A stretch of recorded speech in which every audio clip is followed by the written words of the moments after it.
Hello and welcome to the Practice Marketing Podcast, highlighting successful strategies from North America's fastest growing clinics and experts so you can learn from their wins and power your practice growth.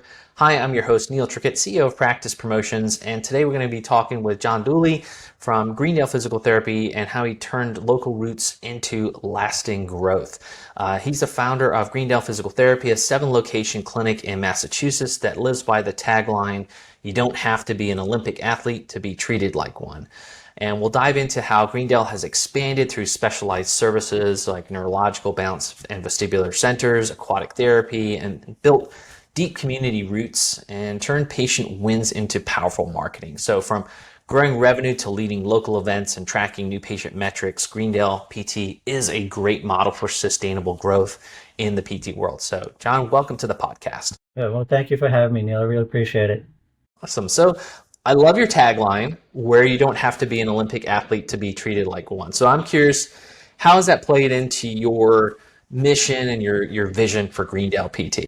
Yeah. We've had this tagline for a long time, and it was probably about 15 years ago or so that I put together what I called our 10 guiding principles, which was 10 things that I thought were important for my team to understand how I thought about things with the practice and how I felt about taking care of our patients. And the very first guiding principle is we take care of people as if they're Olympic athletes, and that's not only from a patient care standpoint, which is obvious. You want to take care of them as well as you want, with a lot of competence, a lot of respect, but it also extends over into how I treat my employees and my team, and how my management takes care of their team as well. We treat them with a lot of respect, a lot of competence as well, and that philosophy trickles down into how we take care of our patients. Mm-hmm. I love that. Sometimes it's one of those things where, as a business owner, you're like, oh, I really got to spend time on like writing out these core values and these missions and all this kind of stuff. You're so focused on the day-to-day, but you don't realize like how big of an impact that really has on the future of your business and how everything aligns to it. Yeah, you're absolutely right. I mean, I did this, 15 so years ago, and it still resonates, today, and we still, stick to them. I bring them up whenever we interview a new therapist. We go through the 10 guiding principles, so they know, what we're about and how we view things. And also we refer to it whenever we do emails about teamwork or consistency or these types of things. So it sort of permeates how we do things, and we've got some cool philosophies in terms of how we do things. I love that. Yeah. So for our audience out there, if you haven't really spent a lot of time on your guiding principles, on your core values, your mission, your purpose, like it's a great time this time of year to really get into that, right? And map how you want it to be for your practice, what you could see. And it makes it so much easier just to operate the business off of that once you got them in place. Yeah, absolutely. So Jon, I noticed, we've talked over the years here, and I noticed that for you, you've really obviously grown your business substantially here, but you've also added a lot more programs and features. Can you tell us a little bit about the things that you've kind of brought into the practice over time? Like you've got, obviously a neuro balance vestibular center, an aquatic center, dry needling, all these game ready services. So like, what's that evolution been like for you in Greendale? Yeah. So I mean, take for example the aquatics therapy. We've done that for almost or maybe more than 20 years, and that's just a nice added service for patients that can really benefit from it. There's a lot of patients who may not benefit from land therapy but do well in the pool, whether they're back patients, athletes, people with amputees, that type of thing. So the aquatics works really well for that. And then we also have our, like you mentioned, our neurological balance and vestibular center. So this was something we were rolling the dice on, and thought we'd just try and see if it would work in Central Massachusetts. It's the only practice of its kind in Central Massachusetts that treats neurological balance and vestibular primarily, and that has been about a year in, and it has taken off significantly. And it's been nice because when a doctor needs to refer a patient to physical therapy, we have a very comprehensive set of services. So we can take care of that high level athlete, and we can take care of that person with Parkinson's, or that amputee, or that person with vestibular. So it's really made us sort of like the go-to place, because we take such take care of a large breadth of conditions.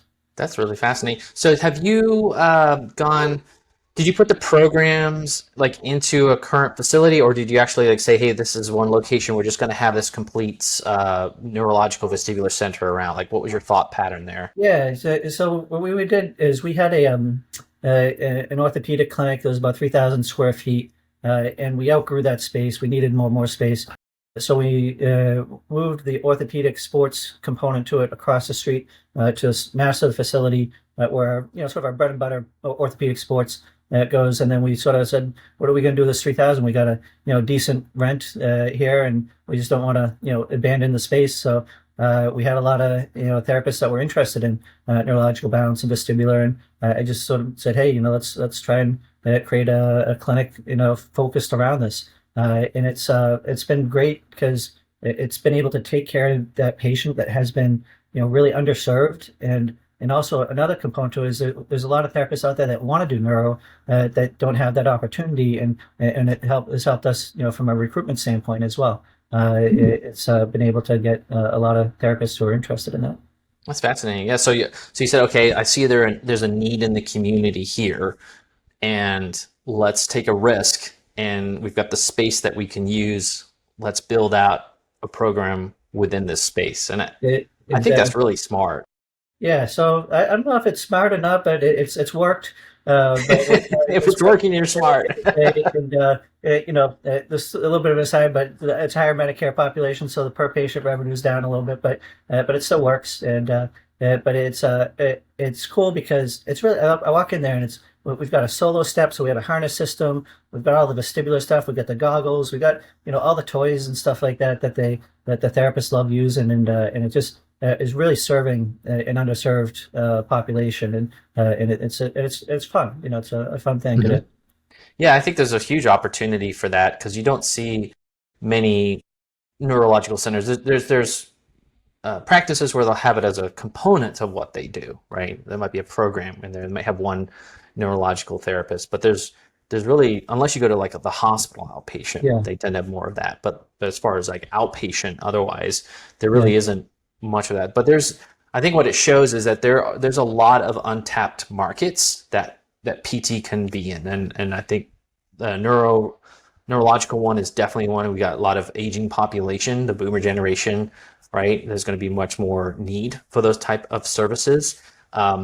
There's things like medically orientated gyms that you could operate, that there's a huge need for that, for cardiovascular and diabetic and, again, neurological type conditions that want to keep active. So there's lots of, I think the key thing is just kind of looking within your community, where are there opportunities, right? Where are there holes in the market that you could fill, and obviously planning out what that would look like. And I think what you did too, which was smart, is that you saw the need there in the market. And to me, it's like, if you're going to do something like that, go all in and make it its own center versus one little piece of a practice, because it stands out, right? And you can market it.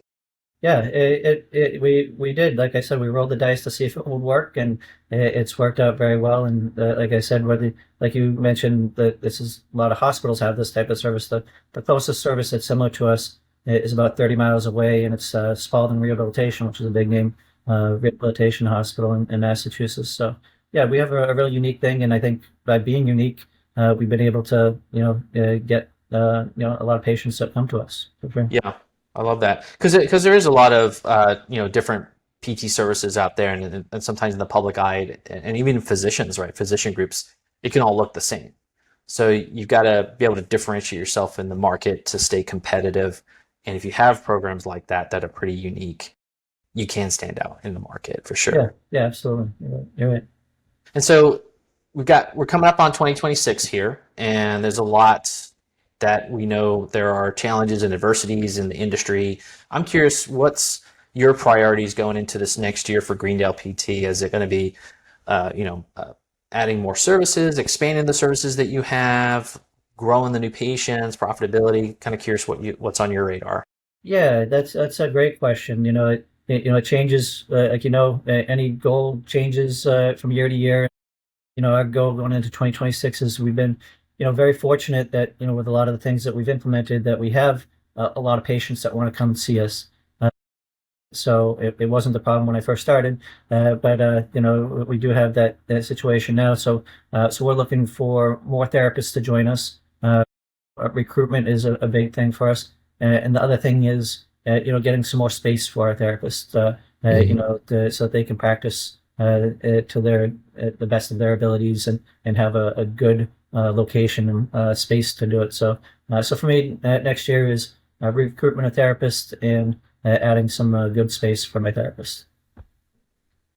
Usually the challenge, right? Get more people, get more space, Yeah, yeah, make sure we're getting paid well. The core challenges of business, but it's interesting to hear what you're focused on there. And I like what you said too, when you have these different service lines for your business, you can attract a wider range of therapists to you, right? Because you have different offerings for different interests that yeah, those therapists might have. So I like what you've focused on there. Yeah, and I spoke at the APTA private practice section this last month and on recruiting and hiring. Right now we have about a 12,000 PT shortfall in the market, and that's not going to change for at least 12 to 15 years out.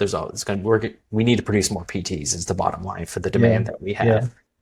So it's just one of those things in the market where it's just going to be super competitive for over a decade, and you have to be able to offer lots of things within your practice, make it really desirable to come work for you, and then market it appropriately, right? So that's what's going to allow you to attract the best talent to come work for you in this very competitive recruiting environment. You're absolutely right. Yeah.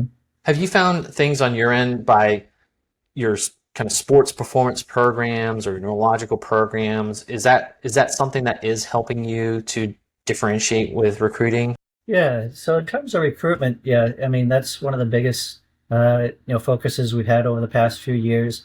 And we made a huge change in terms of how we did things in our practice. One for our patients and for better outcomes, and two, for recruitment purposes. And that was switching from the half-hour model to the 40-minute one-on-one model. And that has been huge for our recruitment. I will say, from a financial standpoint, I do take a little bit of a haircut, but it's okay because we make up for it.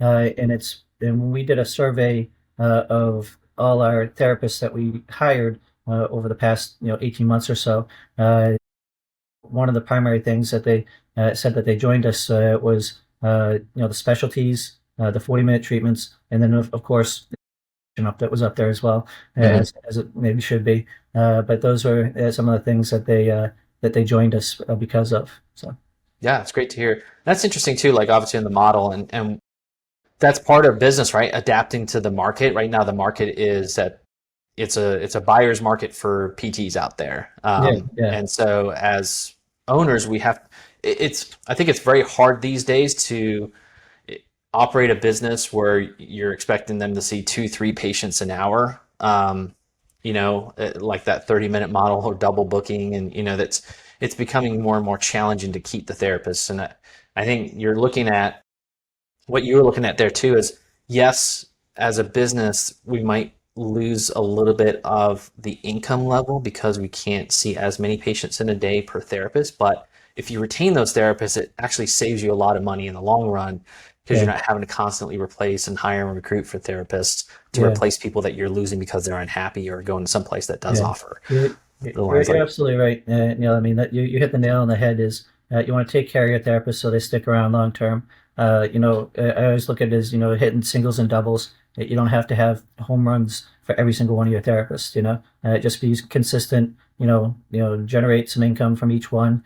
But don't abuse them. I think therapists are smart. They're not going to those practices that are cranking them 20 patients a day type thing. They're they're talking to their people. They're smart when they are interviewing clinics, and they're smart. They're not going there. The thing that I do see, the people that do go there is when they get paid huge bucks, but they're going to last a year and then they'll probably come back to my clinic. So yeah, they'll burn out yeah, because of the high demand on them. yeah, exactly. Yeah, I know that's one thing. So home health hospitals obviously could pay a lot higher wages, but the longevity in those roles is a lot less, right? Yeah.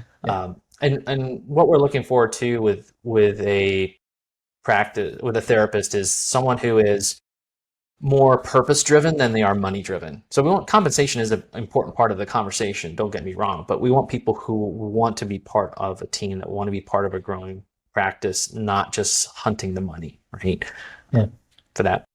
Yeah, yeah. I mean, that's what every practice owner hopes that people coming in are looking at. I mean, I think we've got a great culture, some great continuing education and stuff like that, and I always hope that they value that type of stuff. Sometimes they do, sometimes they don't, but you always hope they do. The top 10% of PT owners aren't just surviving, they're thriving. But what's their secret?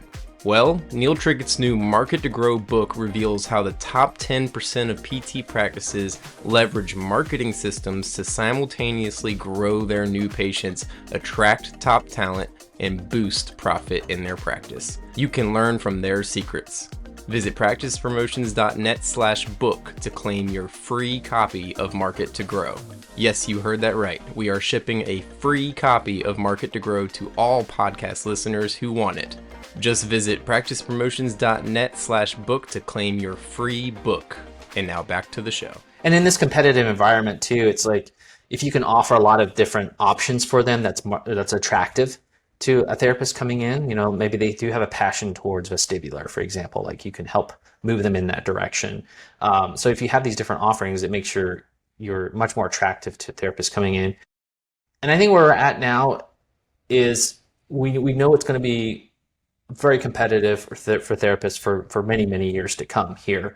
And so we have to, as a business, work with what can we offer the public that they're willing to pay for in both traditional insurance, but also going beyond that in additional cash service lines on top of what we traditionally would do in insurance, because we need to get that dollar per patient visit up to a much higher level.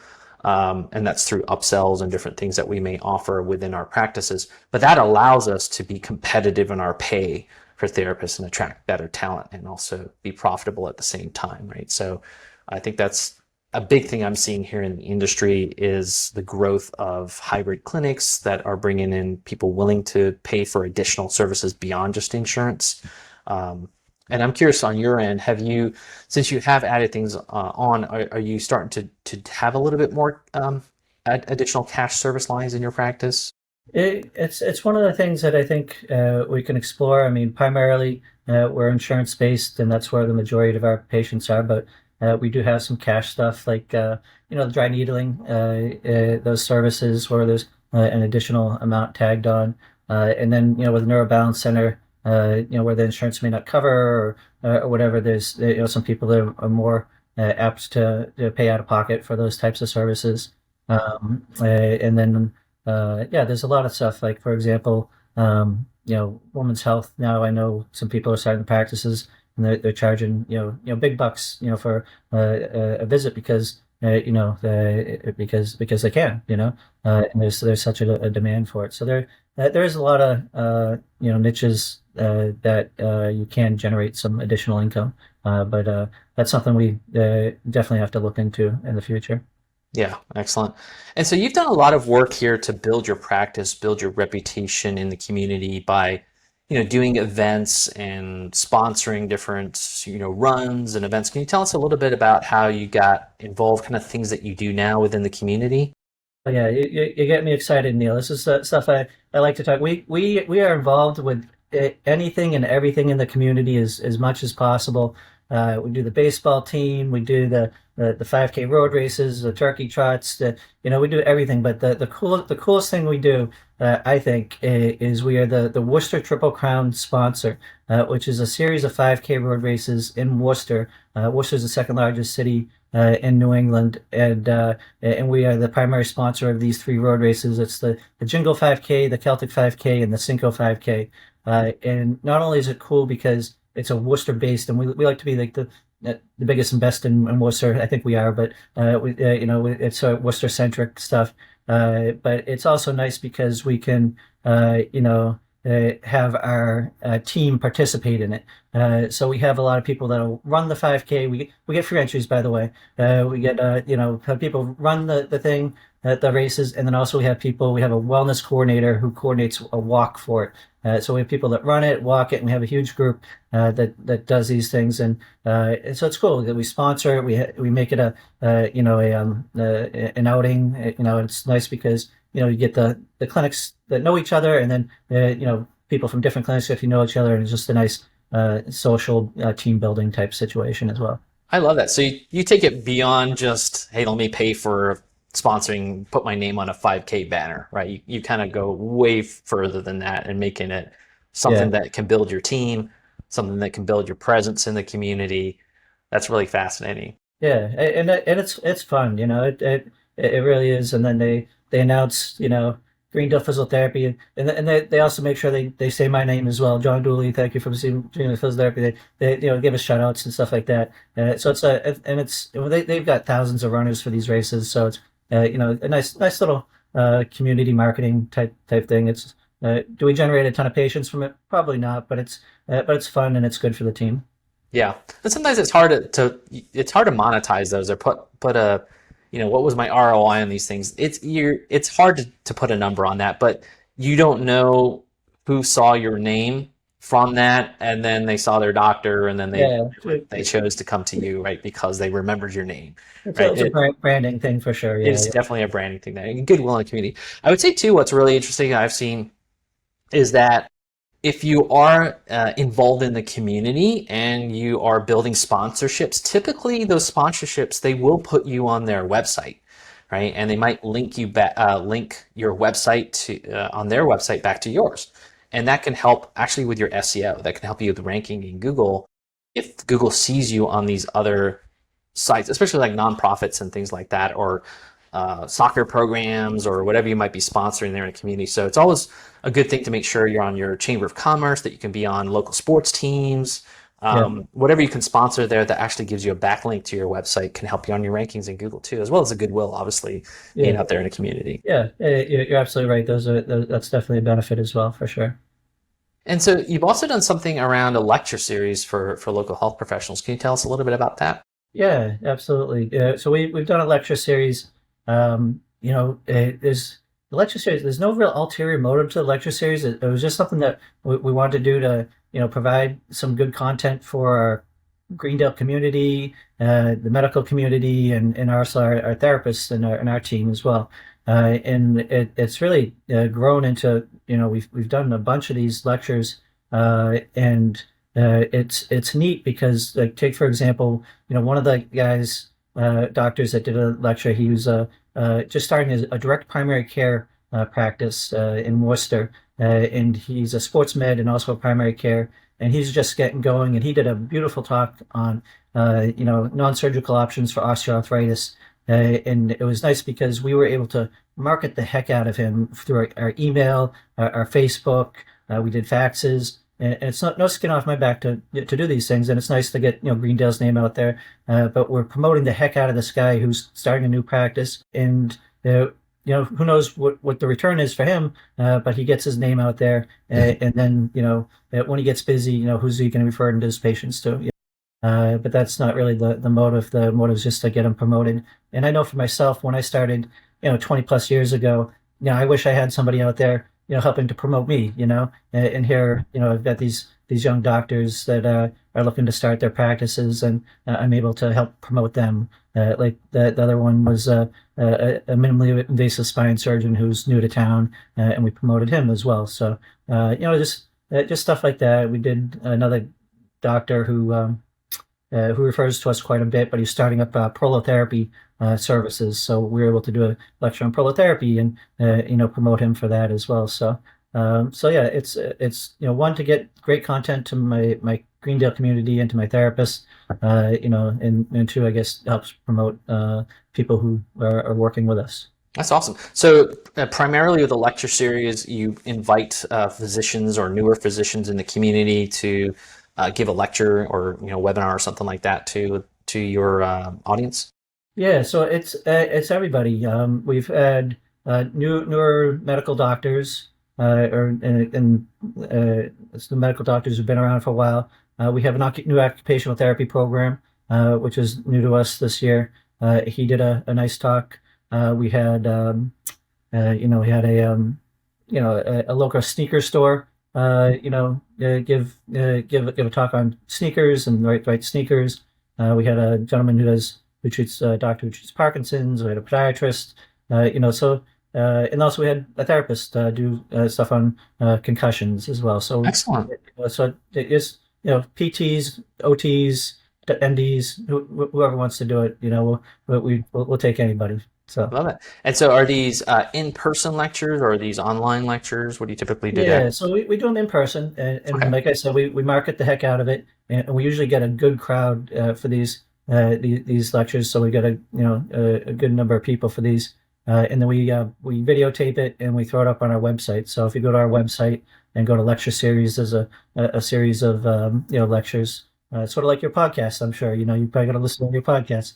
I don't quite have 152 yet, but I'm working my way there. Okay, love it. Love it. It's such an important thing. Like we got to realize that people in our community, also physicians. I mean, they're businesses too, right? And they're trying to get in front of audiences and trying to show their expertise. And if we've been in business a while, like you have this tremendous asset, which is your patient list, right? These people that have followed you for a long time, and ideally you're marketing to them consistently.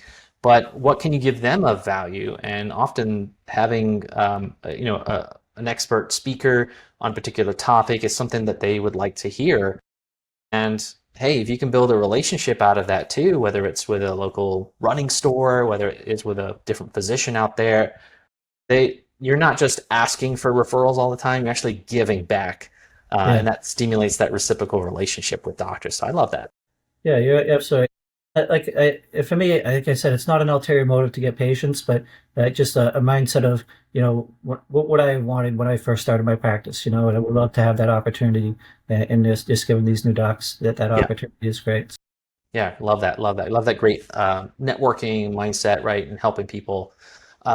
Now, one thing I know you do really well from your marketing perspective is you're very good at collecting and communicating patient wins, right? On your outcomes pages, success videos, testimonials. So can you tell our audience a little bit like your methodology behind that, things that you've been successful at with it? Yeah. So Neil, you want to know my secrets? Is that right? Tell the secrets, yes. Okay.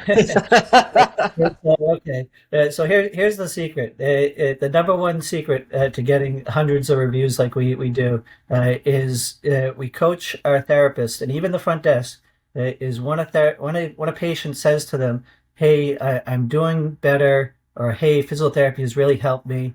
That is your cue to say to them, "Would you mind helping me out and do a Google review for us?" And then also say to them, make sure it's a 5-star review, because 4 stars brings us lower.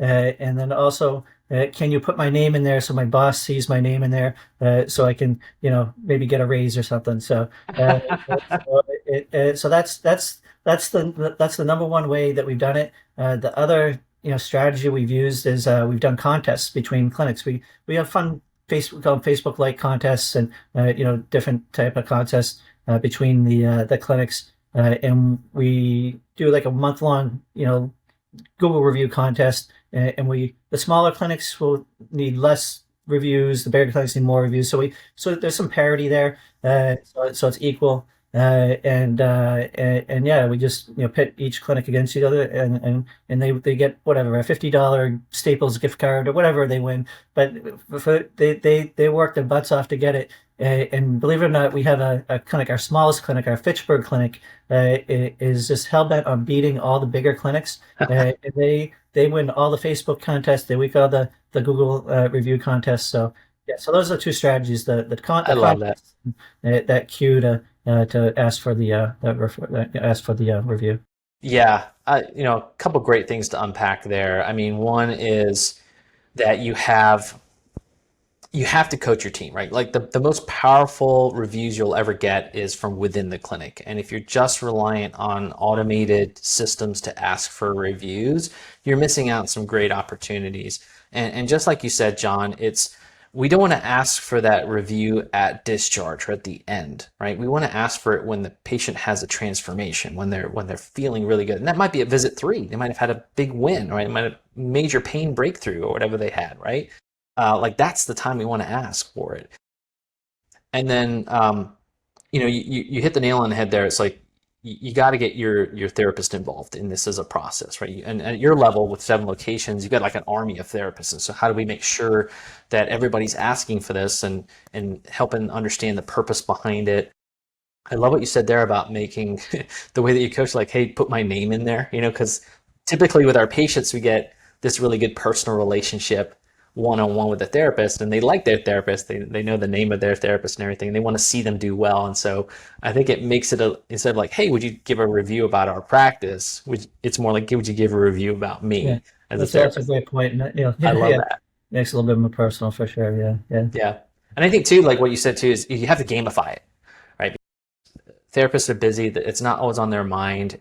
But if you make it a competition, if you have some fun with it, it stimulates that competitive advantage, which most PTs are competitive, let's face it. So I think you do the right thing there with making it, gamifying it for that. yeah, for sure. And And so for you, you've had great growth in your practice over these last, I think, 20 years, you said, right? yep. And so what would you say has been your kind of number one source of new patients into your practice? Like what has really helped you grow your business? Yeah, that's a good question. I would say, because we've been around for 20 plus years, that the majority of our new patients are either previous patients or referred by previous patients. I'd say about 40%. That makes up about 40% of what we comes from, and it's great because it's a strong referral base because you're not dependent on that doctor who's going to retire or the doctor who's moving down south to Virginia. That's one place. But Mhm. so yeah, it's a very strong referral base, and that's why we also tap direct to consumer type stuff as well. And I think that's going to be more and more important. We don't want to be reliant on the physicians, and not to say that we don't market to them and still engage with them and stuff like that, but I think in the future that direct to consumer is what's going to be more important. Yeah, 100% spot on there. I mean, you and I both have been in the profession a long time, and it used to be that, you only need 2 or 3 solid referring doctors to get your practice Yeah, pretty busy, right? yeah, But we know that the landscape has evolved over time, and we're at a point now where to be successful in your practice, if you're just reliant on a few doctors consistently referring, you put yourself at a lot of jeopardy because doctors get bought out. There's a lot of acquisition happening in the healthcare field. They may be retiring, right? Or they may be bringing PT in-house.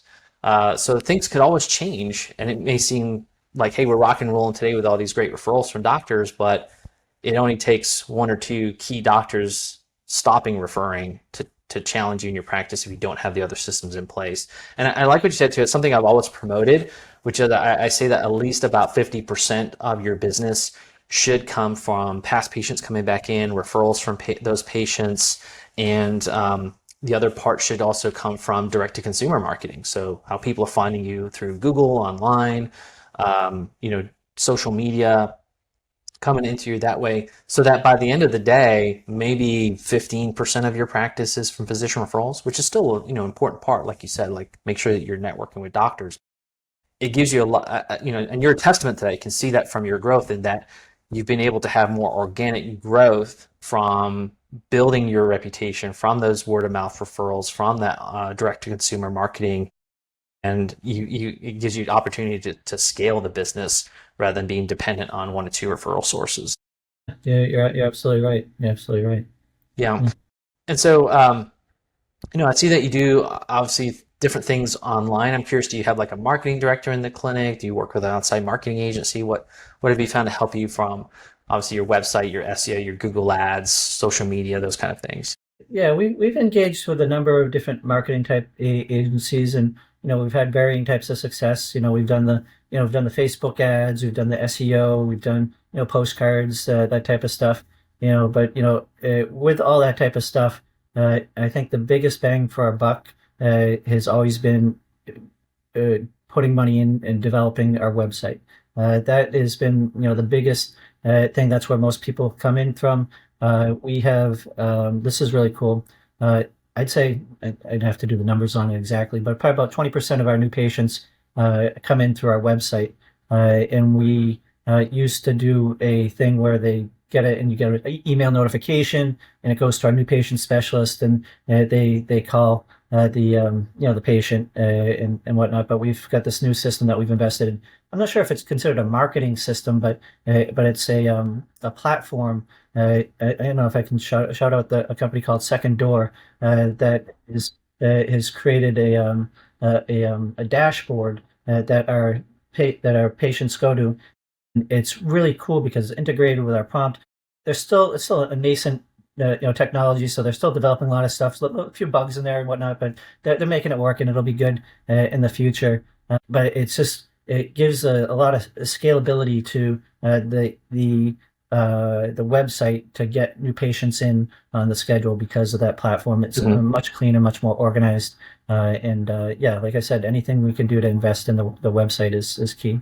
Yeah, it gives you, so that's like the methodology about people are ready to take action, and then they're going to take that next coordination with online scheduling. How can we make it easier for them through the website? But I love what you said there, because it still is, we have so much technology happening today. We've got different AI that's happening, right? And we've got all kinds of platforms that are coming up. But if you really look at how people are still behaving in our demographic, right? So most of the people that we're treating are going to be between age 25 and 70 something, right?